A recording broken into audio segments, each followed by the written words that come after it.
To all of you watching my video, rooting for my YouTube, subscribing to my channel, sending it to friends and family to subscribe, to watch, to like, to comment.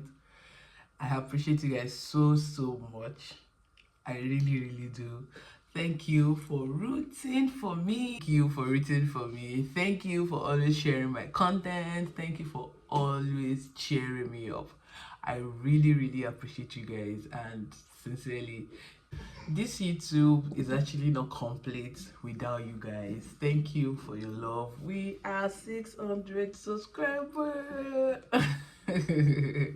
Yes, I'm celebrating 600 because I know very soon we're going to be celebrating 600,000. Thank you for always watching my video. So today we are talking about something very important. If you're married, your chair should be at the front. If you're single, you can stay at the back row. Yeah.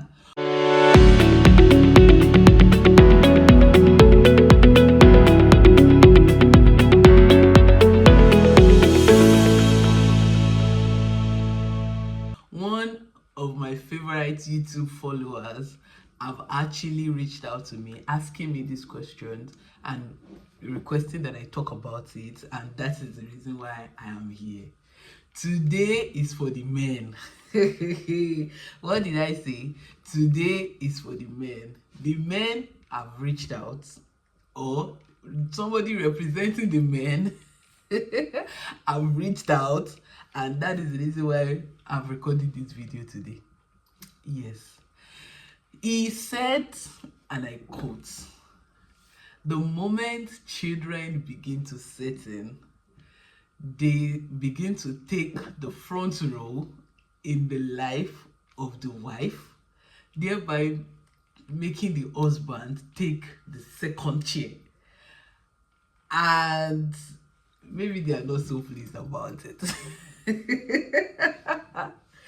So women, let me hear our comment. Let me see, put the comments down in the comment section. What do you think about this? Is it right or wrong? Is he saying the truth? And if you're a man watching this video, tell me, is he representing you and saying your mind? You know, when I got that feedback, I'm like, okay. And you know, I understand men usually don't complain, men usually don't talk about something. So when I see men talking about something like this, then I think it's something I need to film about and just air my voice on it. I understand that women are naturally attached to their children. I am naturally attached to my baby, my child. And I understand that the moment a child sets into the family, into a marriage, the attention now begins to, shifts. Even the husband is going to shift his own attention from himself down to the child. So children are natural attention seekers. Like, let my baby be there, be crying fire. The moment somebody lifts him up like this, that's the end of it. The cry stops. The wailing, the traveling cease. That's for you to know that children loves attention. They so much love it. So when they come into your life, they are, scavenging every attention that they can get to themselves, and it can really be serious. I've filmed about intimacy with third party, children in court, and so many other videos around that. You might also want to watch them as well. But on this note, on this video, I actually want to air my voice around women, and or air my voice to women. Actually, I was actually a victim of that when our baby just arrived. Yes, I was actually, now as a woman, you have carried the baby for a whole 9 months, and if you even calculate 40 weeks, it's even entering 10 months. And the child now comes, and the child is depending on you for everything. you have the breast, you have the suckle, you have the everything that the baby needs. Even when the baby does not want to suck breast, you carrying the baby alone as a woman makes the baby stop crying. Like sometimes my husband will be like, what is really happening? That the baby would be crying in his hand. The moment I carry the baby stop crying. That is for you to know that everything around a child has been centered around the woman, because obviously the baby has been with you for the best part of their life. So they naturally command attention. They naturally want everything to themselves. They want everything that the husband is enjoying before they came to themselves. You now understand now. The breast now belongs, sorry, it's now being shared. It's now being shared with the baby, and the baby just takes everything. You don't even get to have me time. You don't even get to like have some, personal time with your wife, where you can easily just, one or two, and then the bed is already shaking. This time around, you have to wait for the baby to sleep. You have to wait for the baby to be calm, and it's at that time that the baby will now even say that, this night we are doing video together. I totally know how it can feel. And I know that sometimes, I've also shared it on this channel, how that sometimes when even my baby is sleeping, the last thing on my mind is to want to like let the bed shake. I just want to sleep. I just want to rest, because I know tomorrow we go again. So because of that, I have I kind of not really feel like, okay, let's get the bed shaking, because the woman is also tired and everything. So how do we now like balance this whole thing? How do we ensure that the men are satisfied and the baby is also not lacking, or the children are also not lacking? And when I mean satisfied, I want you to understand better that sex is not the only thing that a man wants. And you'll be surprised that even most of the time, what they are even talking about when they say, oh, my wife is not having time for me, or I'm not able to have quality time with my wife, they are probably not even talking in the context of sex alone. They might probably be speaking from the place of, that communication, that it's more like your best friend now having another best friend. The moment your wife has a child, you communicate about everything. You are always gisting, you are always jesting, you are always somebody to roll to and all of that in the house. But because the baby is there, everything is now so serious. Oh baby, please let me get the wipes. Oh baby, please that seems to be like the only time that there is communication. Baby, please let me get the cream for the baby. Oh baby, please let me with the wipes. Oh baby, please let me with the pampers. I know how those things can feel. And sincerely, for a woman, it's so surprising that you wouldn't even know that something like that is really going on. You wouldn't even know that your husband is already feeling unseen, even in his own house. You will be surprised that he's just trying to like follow the flow and just hope that one day it just get better, or one day I'll have my wife back to myself. Or maybe there are even things that you used to do together before that the two of you now have to do it separately because your child is involved. And this is where I'm going to start. The both of you, really, the husband and the wife, really have to understand that the moment a child sets in, the marriage is not the same again. I like to emphasize the fact that children are a blessing. Hey, a huge blessing at that. But with the fact that they are a blessing, they also need an environment of love and care to thrive. So a blessing is coming into your home, but you shouldn't lose your flavor. You shouldn't lose the love, the attention, the care that is in between the two of you, because the child also needs it to survive. The child also needs it to thrive. So as much as they are coming into our life as a blessing, we must also balance where they are. where they are coming into, where they are going to grow, and everything. It is very, very important. So you understand that they are a blessing, and when they come, the marriage is never the same again. Like, I remember when I was still sharing this recently, maybe a couple of weeks back, how that when we were when before we had kids, before we before we had kids, calling for those that are not as Tony. It's okay. Before we have our first baby, I could remember how that, myself and my husband, the moment my husband works remotely at that time. So once I get back from work, maybe you already even made dinner. We just sit down, eat, watch movie, and gist and gist and gist till maybe 9, 10, when it will wake me up and let's go and sleep. Or maybe I'm already dozing off on the chair and everything. And like I said him, so we had something like that like 2 weeks ago, or maybe last week.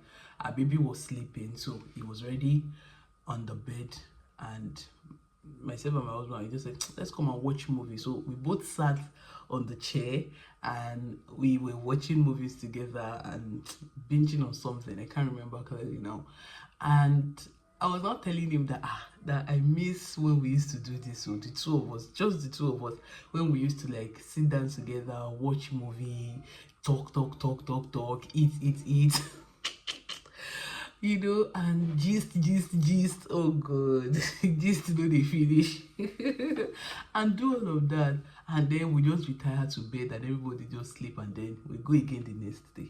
But this time around, do you know that we have not watched the movie into half when my baby woke up and started crying? I say, this boy just have to remind us that we have a child. Like, that is for you to know that. So I'm feeling that way. Trust me, my husband definitely would also feel that way. Like, I miss when we used to do this together. Or after service on Sundays is always time out. We always go out to eat lunch and everything. But it's not the same.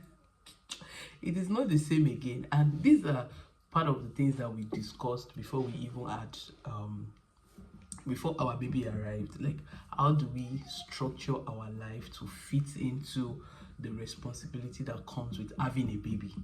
If that is sorted, then it means that you have already built what's it called? You've already built a structure that would hold you and your partner together, even with the responsibility that comes with having children. Yes. So how do you now, what are the things that you need to put in place? What are those structures? For us, one of the structures that we put in place is the fact that, like I said, children are a blessing, so they are not a burden. We settled it within ourselves that no matter how tasky it is to have time for the two of us, we would never consider our children as a burden. They are a blessing. Number two thing that we try to do is to incorporate our lives together with the children. What do I mean? Whatever it is that it is with the children, we are doing it together. Like, okay, this one, that one. And the thing started from antenatal. No matter how busy the both of us are, we're always going together. Well, we went to all the antenatal from the beginning till the end together. So it is not just about, do the baby things, let me do my thing. No, we are doing the baby things together, which also brings us close together. When my baby is awake in the middle of the night, on most time my husband is also awake to provide help in any way. The baby needs this, we are doing it together. The baby, we need to do this, we are doing it together. Immunization, this and that, whenever he's around, which thank God is always around. He's always around when he's around. So we are able to do it together. So that way, as we are going for immunization, we are gisting. As we are trying to change the baby's diaper, we are gisting. As my husband is trying to change the diaper, we are talking. So there is no you with the baby and I alone. No. And this is actually very, very important, because the baby is in your life 247. You can never say, now let me have 7 hours to my wife and then she will have the remaining. No. But if you incorporate your lives together with the baby, everything the baby is doing, which also calls for the mother's attention, the both of you are able to do it together on most days. I know it will not be every time, but on most time, you'll be amazed at how that would actually help. Like, the baby can wake up in the midnight, or maybe you're trying to put the baby to sleep in the night, and immediately the baby sleeps, you two have time to yourself. The fact that you both did it together means that you both can actually reward each other the moment the baby sleeps. Yes. Who said the bed cannot shake when the baby is asleep? No. Who said you cannot gist and do all of that once the baby is asleep? No. But imagine you've gone to sleep, then the woman is trying to put the baby to sleep. Once the baby sleeps, she will sleep. But the fact that you did it together will create time for the two of you to actually do other things together when the baby is asleep. Yes, that one is there. Another thing that we do together, just to ensure that even with the baby responsibility, we're still together, is planning also around the baby in terms of dates out, night out, lunch out, so many things out. Like I said, the baby is now in your life to stay forever. So you cannot say, oh, once the baby is this, that's when we'll start doing this. No, we'll plan trips even with the baby. Yes, we have to live our life even though the baby is there. Yes, so we cannot pause any aspect of our life except the one that we cannot do with the baby. And the way God has structured everything, there's nothing you want to do that you cannot do with the baby. Though the can be minimal, but you can still go with it. Yeah, you can plan a trip and go with your baby. You can plan a weekend getaway and go with your baby. I understand that it will not be as though as it will be when the baby is not there, but for that period you can actually still get some me time to yourself. And when the baby is actually like maybe 2, 3, 4, 5, you can easily drop him with someone you trust, and then the two of you can have a time. But if you are not building it now, are you going to wait till 1 year, 2 years, 3 years when the baby can stay with somebody before you do it? Damage might have happened though. So please and please try to incorporate every of your trip. You want to go for a date night, you can carry your baby along as well. Or better still, if you have people you can trust with your baby, then do that. One thing I would not let you do is to try to say, is to leave some things until you're able to do it without your child or without your children. No. If you keep doing that, you will lose out on so many things. You will lose out on so many things. You will lose out on creating so many memories, and so many memories even with the child. You'll be surprised that you yourself, you cannot do 2 days without that child. I kid you not. Even as a father, you'll be amazed that in a date or two, you already be missing the child or the children. Yeah, it is just the way God has wired every one of us. So what you can do is to incorporate everything with the child. You want to go for a date night, go with your child. Let the child sit down, have your time with your wife. And another thing that I'm going to tell the wife, which I myself have actually worked on in my own heart even before my baby arrived, and even after he arrived, I've still stick to, is the fact that children will always be children. What do I mean? They will leave you one day and follow their man. They will leave you one day and follow their woman. Hold your husband tight. The only person that will stay with you till old age, by God's grace, is your husband. Yes. And I think for some men, this is also applicable. The only person that will stay with you till your old age is your wife, not your child. Your child will follow man, just the way you left your parents and follow woman. The earlier you understand this, the better for your marriage. The thing, it dawned on me that I also left my own parent the same way my own children will leave me and cleave to their husband, will leave and cleave to their wife. The same way I left and cleaved to my husband. The same way my husband left his own family and cleaved to me. So if there is anybody that is the most important in that union, is actually the person you married. Am I saying you should neglect and not care for your child. No, but I'm saying that the priority should be the person that will spend the rest of his life or the rest of her life with you. And I know that some people will say, because there's a narrative that is currently like going on, it has been around for a while, that hold your child, and hey, the man can just leave you and run away, or the man can go for another person. It's your child that will stay with you, it's your child that will cover you. Trust me. If you marry right, that will not be your narrative. And as much as possible, I understand it is going on around. Don't let that be your experience. Yes, that it happened to your mom or your dad or somebody you know does not mean it will happen to you. Yes, I could remember there was one of my mom's friend, maybe acquaintance, let me not say friend because my mom only has one friend. Let me say acquaintance. And you know, during that period, there was an issue around her marriage. And I could remember during those periods, anytime she comes around, she will always advise my mom that like take care of your children, men are this or men are that. Before you know it, my mom found a way to like excuse her out of her own life. Because see, anybody who have actually experienced this would keep pushing the narrative. But that you experience it does not mean all of us will experience it now. Yes. That you experience it does not mean everybody will experience, or that somebody you know experienced it does not mean that you will experience it. I filmed a video about differentiating between people's experiences and our own reality. You should watch that video as well. It would really, really help you. So when you begin to nurse other people's pain in your heart and begin to create fear of the unknown, that maybe it will happen to me, this and that, then the devil will have a foothold for it to happen in your life.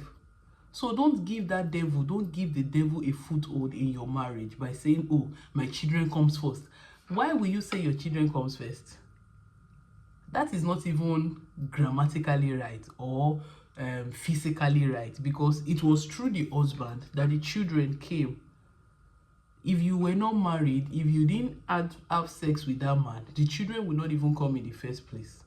So let's stop this narrative of my children first. My children comes first. I understand that people are saying this from the place of pain, and it is okay. I sympathize with them. I understand what they are going through, and it is because of one person's mistake. One person's mistake cannot equate to everybody. There are still men that are faithful. There are still men that are loving. There are still men that will stay with their wife through thick and thin. And I believe by God's grace that those men are the ones that we are marrying in Jesus' name. Amen. And for everyone that is single in this place, this is that kind of man that God will give you. Not the one that you will start, that will begin to act up, and before you know it, you already say, my children comes first. No, your husband comes first. That is the way God has designed it. If your children came first, then you shouldn't have anything to do with a man. Even for Mary and Joseph still came first before, even though Jesus was born. We know how the birth of Jesus came to be, but Joseph has always been in the picture. So even Mary cannot say that Jesus came first. How much more our own generation that you have to meet with a man, a woman has to meet with a man before a child comes. So please, because the moment we start saying, my children comes first, my children this, my children that, you'll be surprised that your husband will be losing that connection that has brought you two together. And it is so difficult. Another thing I want you to know is that most of the time, men don't talk about these things. Even when it is paining them to their bone, they would rather say, Shebi is our child, let her take care of our child, rather than them expressing their own desire or expressing their thoughts. So as a woman, you have to watch it. You have to look at it. Is my husband feeling neglected? Is my husband feeling not welcome? Is my husband, it is very, very important. I pray that we don't lose our marriage because of our children. You will see some parents, that is the reason why you see some parents that the moment their child get married, they're already waiting for the child to give birth. so that they can come and do omugo, because all through the marriage, all through their own marriage, they were always about the children. So by the time the children is leaving to cleave to their own children, they don't have anything to do together with their husband. They don't have that connection again. There's nothing they're talking about. They're just living as housemates in the house. And before you know it, they want to come and stay with their child the moment the child gets married, so that they can continue to be in their child's life, because they have lost connection with their husband, with their partner, when they were married, or when they were young, or when they were growing up, or when they were raising kids. I was reading a particular magazine, and the person was sharing how that one of the percentage, the reason why women like want to rush and go to their children's house the moment they give birth to spend 6 months, 1 year, 3 months, is because their own, when their partner is still alive, or when the father is still alive, the major reason why that happens is because they have not built connection over the years. I'm telling you, before my dad went home to be with the Lord, my mom always tell us that once I give birth like this, she's not spending more than 2 weeks in my house, except my dad is coming with her. And the same thing as my dad. My dad too will say the same thing. If you see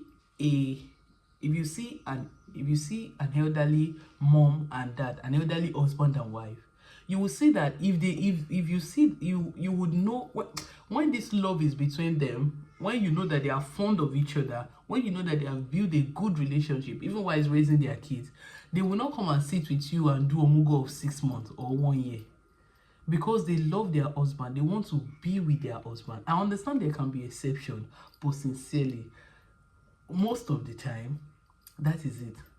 I can't imagine. And you know, since I gave birth, I always like say the same jokingly, even though my baby is still small. I'll say, I cannot leave my husband to go and stay with you and your wife for 6 months. Though. God will protect you. God will preserve you. You are covered by the blood of Jesus. But once my husband and I will come and visit you after you give birth, 2 weeks, the two of us will pass, because I cannot leave my husband and come and stay with you. If you fail to build that relationship with your husband, even while raising kids, you'll be amazed that this will eventually happen. You will not be able to live without your children, because you have built your life around your children. Meanwhile, you are meant to build your life around your husband, and then together with your children. I think I've said so much in this video, and this is looking like the longest video on this channel. I think we'll continue this conversation another time. Let me leave this to about 29 minutes here. So I've said so much. Put in the comment, let me hear from you. Sincerely, I feel this topic is actually a lot. Let me hear from you in the comment. Thank you so much for watching my video. If you have watched to this point, subscribe, because subscribe. Majority of us that watch this video on this channel don't subscribe. Please now subscribe. Thank you so much. I really appreciate it. Thank you. I'll see you in my next video. Bye.